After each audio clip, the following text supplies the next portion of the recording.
আসসালামু আলাইকুম। আমি হ্যাপি চলে আসলাম হ্যাপি আহমেদ প্রোফাইল থেকে। আমি আজকে আপনাদের জন্য নিয়ে এসেছি নতুন একটি রেসিপি। এটা আমার শ্বশুর এবং হাজব্যান্ডের খুবই পছন্দের।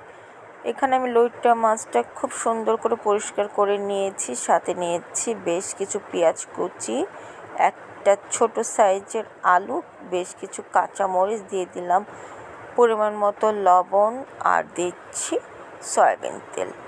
এবার দিলাম হলুদ গুঁড়া, মরিচের গুঁড়া এবং সামান্য টালা জিরা গুঁড়া দিব, তাহলে স্মেলটা খুব সুন্দর আসবে, যেহেতু আমার কাছে ধনেপাতা নাই।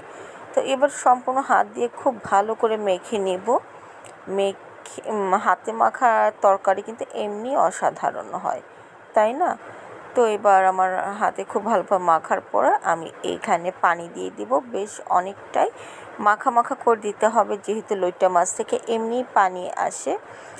তারপর এখানে লবণের পরিমাণটা কম মনে হচ্ছে, লবণ দিয়ে এবার ঢাকনা দিয়ে ঢেকে বেশ কিছুক্ষণ রান্না করার পরে ঢাকনা খুলে দেখলাম যে না, ভালোই বলক এসেছে, এবং একটু নাড়াচাড়া দিয়ে আবারও ঢেকে দেব।